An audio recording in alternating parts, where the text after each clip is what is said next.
Merci de nous rejoindre, hein. Vous êtes bien dans votre émission Directe Santé. Aujourd'hui, on parle donc de la journée mondiale des sourds, donc avec un thème bien choisi, hein, c'est la langue des signes qui nous unit. Donc je suis accompagnée de Madame Patso Amouzou Viviane, qui est présidente de l'association des sourds du Togo AST, hein, et première vice-présidente de la FETAF. Et elle est accompagnée de son interprète, hein, Monsieur Théophile Eke, qui est spécialiste en surdité et langage des signes. Tout se passe bien? Oui, madame, Très bien. ça va bien, oui. Donc tout à l'heure, on parlait un peu donc de l'intégration, de la promotion aussi, surtout des droits des handicapés au Togo, hein. Donc vous nous avez expliqué un peu que le gouvernement a donc met aussi la main à la pâte, hein, pour pouvoir aussi mettre des dispositifs en place. Donc quels défis restent à relever aujourd'hui? Ok. Merci. Et il faut reconnaître que nous avons toujours besoin d'être accompagnés. Donc, en termes de défis, il y en a énormément. Et aujourd'hui, nous avons le journal gestuel qui est fait, qui est traduit. Ben, c'est seulement les 13 heures. Et les personnes sourdes doivent peut-être à un temps de travail chercher à aller 13 heures sur le journal. Ouais. Alors que nous avons besoin de l'information aussi la nuit. Donc, nous voulons qu'on l'étend au journal de 20 heures. Nous avons aussi besoin des accompagnements au niveau de l'État pour former des gens à l'hôpital, ouais, au commissariat, à la justice, et partout où les personnes sourdes peuvent accéder, qui est vraiment une accessibilité digne de ce nom, pour que ces personnes-là puissent avoir facilement accès à la société. Donc c'est ce qu'aujourd'hui nous voulons. Bah, ça va madame. venir, je l'espère pour vous, je l'espère pour tous, que ça, les souhaits puissent aussi se réaliser. C'est le mot c'est l'encouragement de la maison. Oui, ok, merci beaucoup. Merci. Bon, on a quelques questions de nos téléspectateurs pour vous, hein, Madame Pacho, pardon. Madame Maman qui veut savoir, son enfant est malentendant, hein, et a du mal à l'école, a du mal à intégrer, hein, le milieu scolaire. Comment l'aider?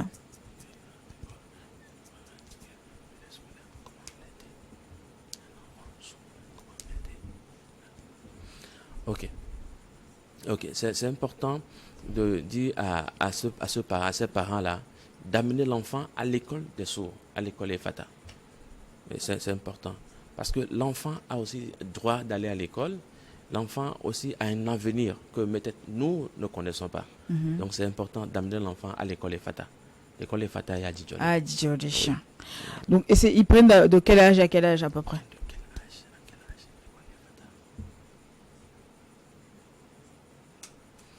Donc, l'école EFATA, en fait, nous faisons comme les autres écoles École, ordinaires. Il n'y a pas de différence. On ne limite pas l'âge. Mais c'est à partir de 5 ans, l'enfant peut accéder à tout âge. Il peut arriver À et on l'école. verra comment l'accompagner. Et nous avons aussi d'autres écoles à l'intérieur du pays. Quand vous venez à EFATA, on peut vous indiquer là où vous pouvez nous retrouver. D'accord.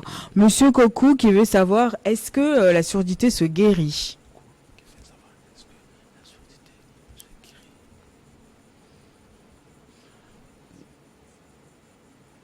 Non, en fait, pour dire vrai, la surdité ne se guérit pas. Pas. Mais par la grâce de Dieu, il peut s'opérer un miracle que nous n'avons pas encore vu. Ouais. Mais on ne le condamne pas, on ne le refuse pas. On ne sait pas que ça peut être vrai. Mais la surdité, scientifiquement, ne se guérit pas. On peut entendre au début, mais après, ça coupe complètement, du coup.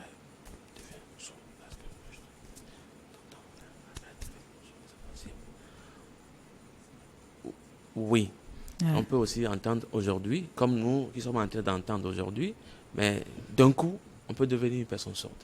Ça peut arriver à tout le Ça monde. peut arriver. Mais ça ne se guérit pas. La dernière question, hein, de Monsieur Anani qui veut savoir, qui a du mal à trouver de l'emploi et comment il peut faire. Il est malentendant.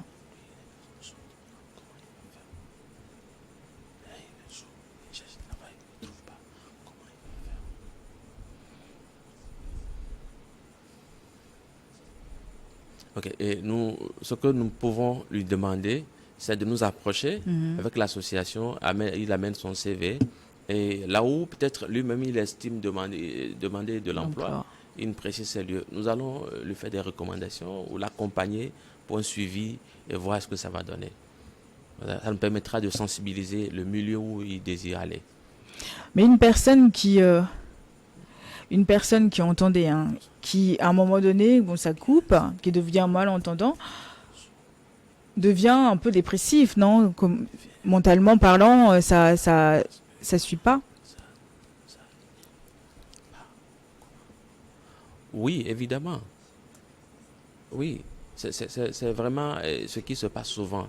Parce que quand la personne parlait bien et devient malentendant, donc la personne se coupe de monde parce qu'il n'a plus de communication. Donc du coup, c'est avec les nervosités, la personne est souvent nerveuse puisqu'elle ne peut pas s'exprimer, elle n'arrive pas à comprendre aussi les autres. Donc on le trouve un peu agressif. Donc, Et il y a un accompagnement, sur ça? Oui, alors, il y a un accompagnement. Au sein de Au l'association? sein de l'association. Donc nous sommes là, il y a des interprètes qui sont aussi là. Comme ce matin, je suis en compagnie d'un interprète. Nous avons toujours accompagné des personnes sourdes qui sont arrivées à notre niveau. En tout cas, bravo. Merci. Merci, oui. Merci. Donc vous aussi, vous pouvez nous envoyer vos questions, vos interrogations sur notre numéro WhatsApp, un seul numéro, hein, le plus 228 79 84 27 52. Et puis bon, on fera un plaisir, hein, d'y répondre sur ce plateau, hein. Donc Monsieur Eke, hein, vous avez le plus gros travail quand même parce que vous êtes spécialiste en surdité et langage des signes. Parlez-nous un peu de votre spécialité, s'il vous plaît. Merci. Et je vais aller en deux langues. Oui, Et allez-y. je vais parler aussi, signer pour madame et aussi les autres personnes qui nous suivent. Merci beaucoup madame pour cette question. Vous savez, aujourd'hui, la spécialité en surdité et langue des signes n'est pas vraiment connue parce que les gens ne prennent pas encore important cela. Et il faut dire que c'est tout récemment avec la RBC. La RBC, c'est la réadaptation à base communautaire qui a ajouté ce volet social de la thématique du handicap pour permettre à ce que les personnes sourdes aussi soient vraiment, véritablement incluses. Parce qu'avant, on voyait la surdité sous l'angle de la santé, où il faut les amener à l'hôpital pour se faire guérir, comme quelqu'un a posé la question tout à l'heure, Oui. si la surdité ne se guérit pas. Mais aujourd'hui, il est possible d'accompagner la personne sourde qui était abandonnée, qui ne pouvait rien faire, de devenir un héros de la société. De la société. Et parce qu'il faut des accompagnements. Chacun a un destin que nous ne connaissons pas. Notre spécialité, c'est de parler de la surdité, la définition de la surdité, les causes, les signes et les préventions de la surdité. Parce qu'on peut aussi l'éviter. Il y a des choses, des comportements que nous menons qui nous conduisent à la surdité. Et après, la langue de signes, c'est la communication. Ce qui nous unit aujourd'hui, Oui. c'est la communication, la langue de signes, qui nous permet d'être ensemble avec les personnes sourdes qui étaient entre-temps oubliées.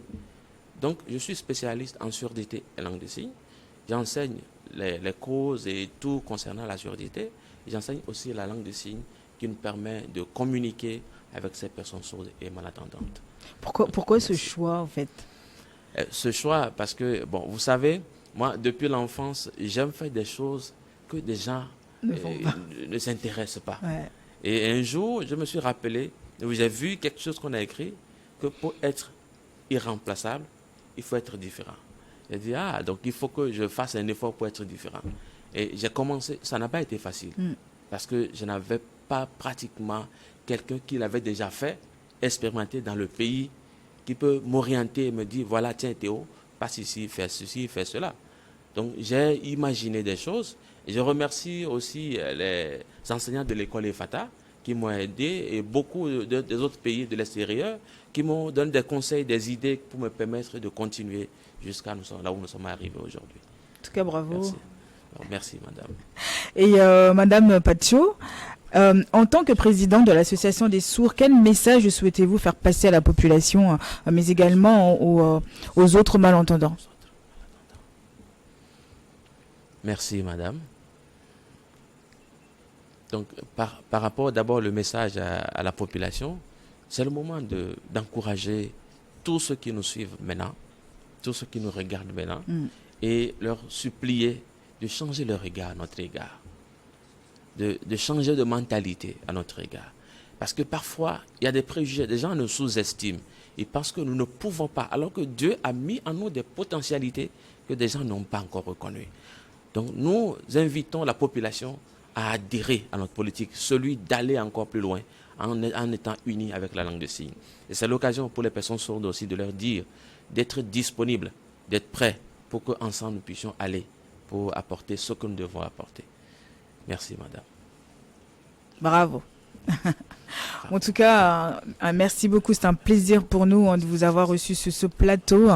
Merci beaucoup. Je rappelle que vous êtes présidente de l'Association des sourds du Togo, AST, et première vice-présidente de FETAF. Donc, et monsieur Ekwe, pardon. Bravo à vous. Merci. Et puis, continuez surtout, profitez aussi pour faire passer un message pour ceux qui aussi veulent devenir comme vous, veulent aider aussi la population. Ok, merci beaucoup, madame. Et moi, vous me connaissez déjà, je suis à la télévision togolaise. Et donc, j'invite tous ceux-là qui désirent apprendre la langue de signes. Oui. Même si vous voulez juste avoir une petite notion en langue de signes, pour causer, se faire un bonjour, bonsoir, comment ça va, et la famille, et le travail, ça va bien, merci, des choses comme ça, nous allons vous l'enseigner. Donc, nous sommes à l'école, à l'association des sourds du Togo, AST, pas loin, c'est juste à côté de l'école Efata à Djidjolé, juste à côté du commissariat de Djidjolé. Donc vous pouvez nous joindre, nous allons laisser nos contacts bientôt. Oui. Vous pouvez nous joindre par téléphone, WhatsApp, et nous allons échanger pour voir. Parce que c'est important que vous soyez disponibles pour accompagner. Vous savez, pour finir, il y a un écrivain Confucius qui dit qu'à ta naissance, tout le monde rit et tu es seul à pleurer. Conduis ta vie de façon à ce qu'à ta mort, tout le monde pleure et que tu sois seul à rire. C'est important. Nous devons mener des actions pour vraiment intéresser le public, des gens qui nous entourent. Ça, c'est un message important pour leur permettre de s'intéresser et de croire que Dieu est vraiment là. Et après notre passage sur la terre, que des gens regrettent beaucoup notre départ.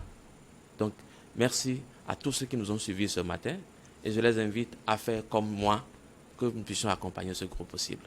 Merci.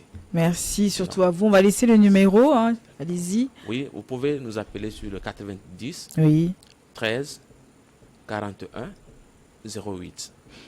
Donc vous pouvez les joindre sur le 90 13 41 08 si vous voulez en savoir plus. Si vous voulez aussi aider ou si vous avez des enfants ou la famille qui souhaite vraiment un accompagnement, allez-y, allez poser des questions. Il ne faut pas rester tout seul, il ne faut pas rester isolé. C'est très important. Il faut vraiment faire ce geste important pour pouvoir aussi aider ceux qui en ont besoin. Donc merci beaucoup à vous tous. Merci, comme on dit, bon vent. Oui. Bon vent. Bon vent. Oui. Merci. Et puis, bravo. Oui, bravo. Merci beaucoup, madame. À bientôt. Un grand merci, je dis un grand merci à Aristide et à Clésso à la régie. Merci aussi à vous tous qui nous suivez tous les jours dans cette émission Direct Santé. On se retrouve demain. Très belle journée à vous. Au revoir.